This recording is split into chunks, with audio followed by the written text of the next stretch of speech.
Welcome, this is Today in the News. First, the highlights. President Buhari signs 2021 Supplementary Appropriation Bill into law. President Buhari leaves Nigeria to attend Education Financing Summit in United Kingdom. Trial of IPOB leader Nnamdi Kanu stalls as DSS fails to produce him in court. Yoruba Nation agitator Sunday Igboho appears in court in Benin Republic. And comedian Baba Ijesha continues his sexual assault trial at Lagos State High Court. President Muhammadu Buhari has signed the 2021 Supplementary Appropriation Bill of 982 billion naira into law.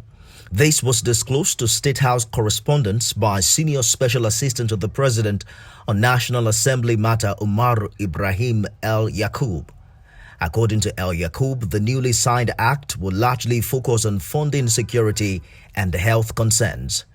The supplementary bill was passed by both chambers of the National Assembly shortly before they went on sala break.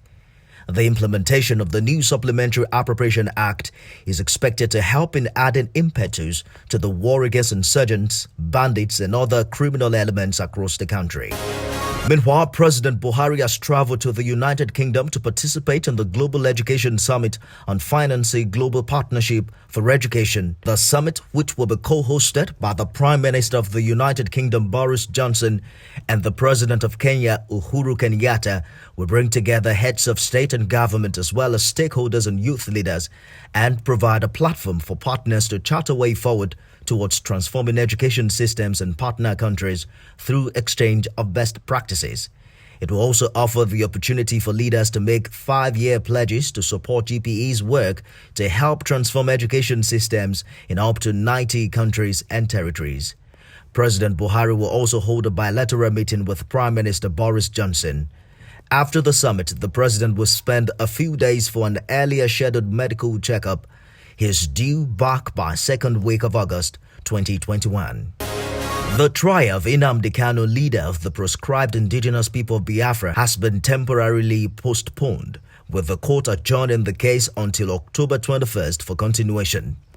This is because Justice Binta Nyako is insisting the defendant must be present in court for the trial to commence. MB Abubakar, counsel to the federal government, made an observation before the court, saying the presiding judge, Justice Binta Nyako, cannot continue with the case because the court is on vacation and there is no fiat from the chief judge to do so. However, Nnamdi Kanu's lawyer, Ifeanyi Ejiofor, stated that the prosecution had not put him on notice and that he doesn't know why the defendant is not in court. Justice Nyako held that she cannot continue with the case as Mr. Kanu is not in court or continue with this kind of practice as the prosecution ought to have applied for a fiat.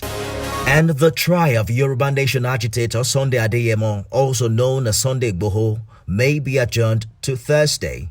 Igboho's trial was expected to be concluded on Monday but did not take off as expected, with the court not giving reasons for the failure of the trial to continue. A source told newsmen after meeting with the embattled Yoruba Nation activist in the special room where he's been kept since Monday morning that everything suggests the trial may not be concluded as many have anticipated. He, however, did not give reasons that may necessitate a second adjournment since the trial began last week.